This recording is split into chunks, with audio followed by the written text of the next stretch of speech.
Hello there, internet travelers. A lot of people ask me about my Seppy the Assassin build lately. So here it is. Character creation, progression, etc, etc. Enjoy.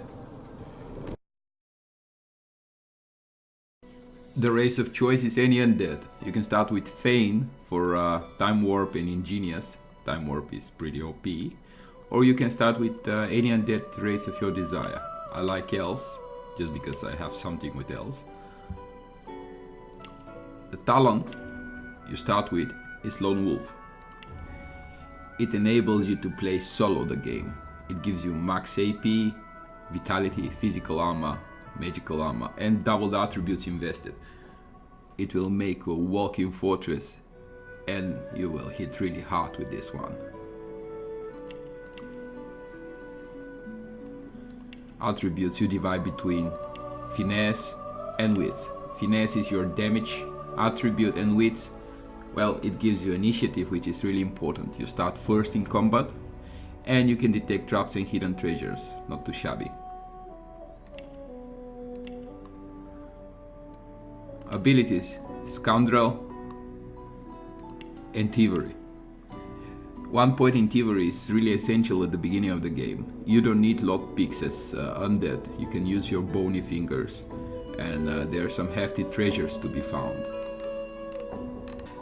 As an undead, you're immune to poison damage, which will come handy later on, and immune to dead fog as well, which is deadly to living creatures. But you're very vulnerable to conventional healing, which means any heal spell will actually damage you. Skills: you can start with the one available to you, or you can drop Adrenaline and take Chloroform. If you're an elf, you have an option to get Adrenaline really early at the game. I take Mystic and Scholar or Jester. It doesn't matter really, it's up to you. And instruments, well, yeah, whatever rolls your boat.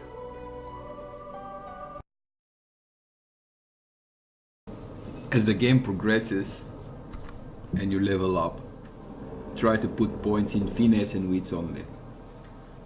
Try to hold them at ratio 2-to-1, meaning if you have 20 finesse, you have 10 wits. If you have 60 finesse, you have 30 wits, etc, etc.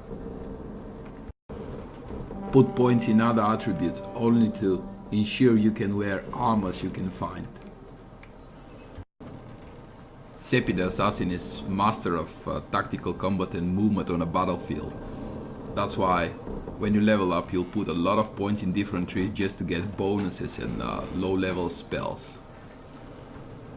In Heritage you put 1 point. Remember, we have Lone Wolf talent, so you put 1 and you actually have 2 points out of it. So Heritage you put 1 and you have the wonderful teleportation skill and Uncanny Evasion, 1 point dodging increase skill. Wonderful. In Geomancer you put again 1 point. You'll have Fortify out of it, which provides physical armor, and Contamination, which will heal you for a decent amount and will reveal the hidden creatures around you. Also, because of Geomancer, you will have a Venom coating. We'll talk about this later on. Huntsman, you put 1 point just for the tactical retreat. 1 point mobility skill. It also hastes you for 1 turn. Necromancer, you put 1 point. Necromancer is a wonderful skill tree.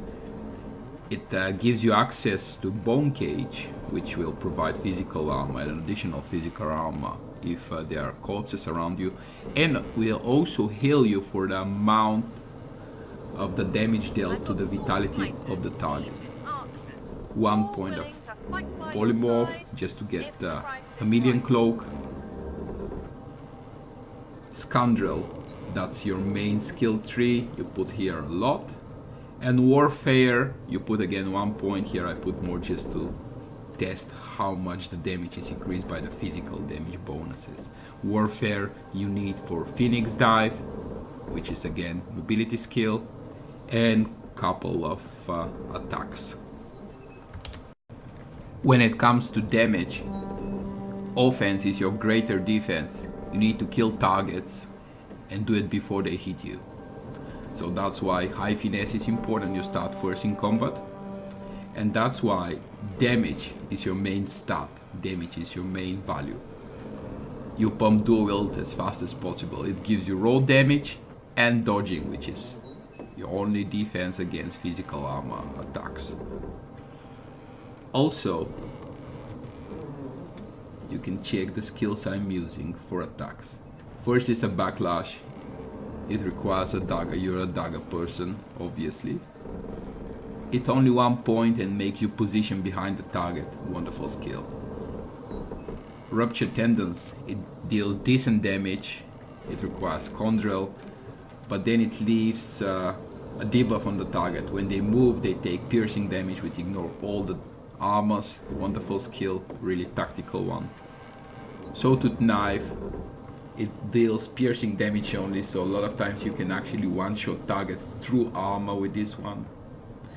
You have creeping blow from warfare. It deals more damage than an average attack just for 2 points. And you have Whirlwind, which is, well, basically your only one EOE attack. I memorized some other attack skills, but to be honest, I don't like 3 and 4 points attack skills.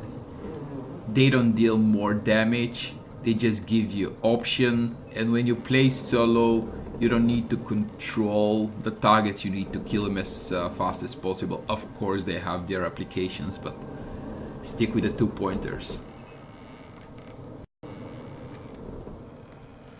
Mortal Blow is the only heavy hitter I'm using, and the only source attack I'm using most of the time.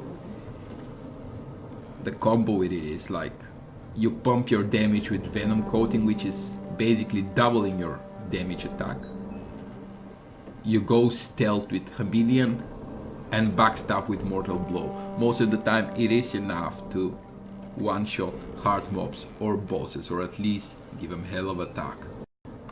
When it comes to civil abilities, you only need Sneaking and Thievery.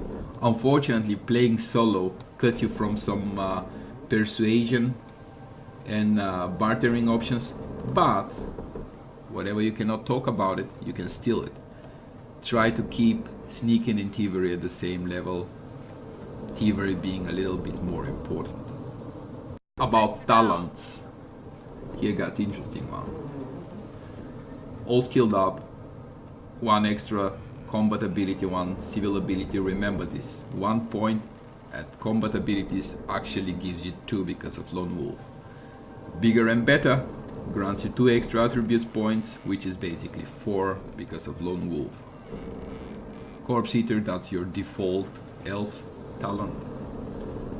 Duck Duck Goose, it lets you evade attacks of opportunity. Really useful talent. You can position yourself better and hit with those backstabs. Executioner, 2 extra attack points after killing a target. It's a wonderful talent because a lot of time you'll be killing targets on the first round, so you'll have 2 extra points to position yourself better at the second round, or just prep some defense bonuses. Lone Wolf, the talent we start with. Opportunist, it enables you to perform attacks of opportunity. The funny thing about it is, almost all of the time your attack of opportunity are backstabbed, because the way the game works and the target runs away from you, it actually turns its back on you, so it's a backstab attack. Parry Master, it flat 10% dodging while dual wielding. You will be dual wielding, so combining this with dual wielding bonuses for dodging, it gives you a flat 30% dodging.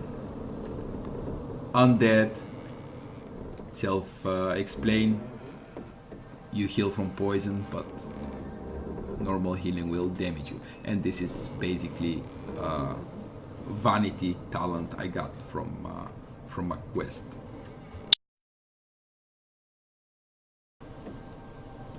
Always try to have your gear at the level you are. A little trick to do so is always check the vendors around you. Playing solo, you have a lot of gold so much you won't be able to spend. So when it comes to daggers, they must be your level. No excuse about it. The main source of your damage is your dagger, and your dagger must be the level you are. The higher the level, the more the damage. When it comes to other gear, you have to prioritize finesse over width, over rest of the attributes, over rest of the skills. Daggers will mostly give you finesse and probably dual wield, while other gear will give you raw attributes. It's very important to get dodging on belt and leggings. Combine those two, plus high dual wielding, plus the talent parry master we talk about, you can have more than 50 dodging, which will help you immensely in the combats. The game itself is pretty forgiving when it comes to combat. So even if you're not fully optimized, you'll be still able to survive most of the encounters. Just get whatever gear you want. There is nothing special behind it. Again, the most important, your daggers must be the level you are. When it comes to combat, the things are pretty straightforward. You always start first, and you have to kill as much as possible, as fast as possible. You're not a tank, remember that. You're a damage dealer. A typical combat rotation is like this. The combat starts, you're first. You use venom coating and you backlash to one of your opponents. Sometimes your opponents are way too far away, so you have to use one of your mobility skills to position yourself behind their backs for a backstab.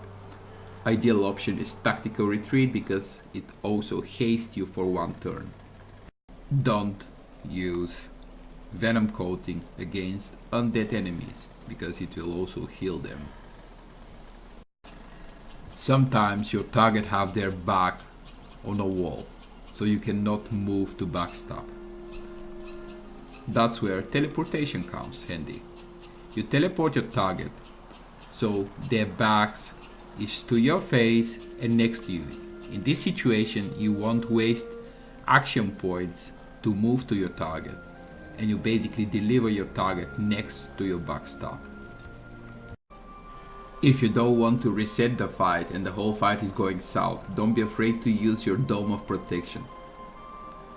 It has fairly long duration and almost the same cooldown. It will save you a lot of load and saves or troubles. Or if a fight is going terribly wrong, or you just want to make it a two-step fight, you can also reset it. Teleport away with one of your mobility skills and use Play Dead ability.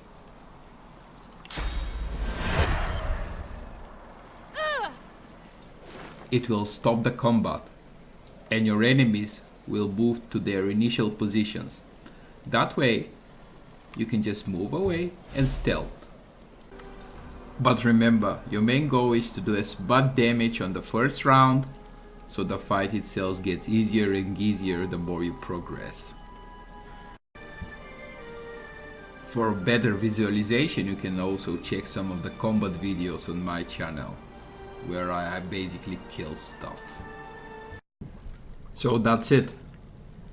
The build is nice and easy, and I always enjoy to push it to the limit. It's not exactly a rocket science, but if it do the job, it do the job. Thank you for watching, and have a nice day. If you have some questions, please feel free to ask anything. Sepp out.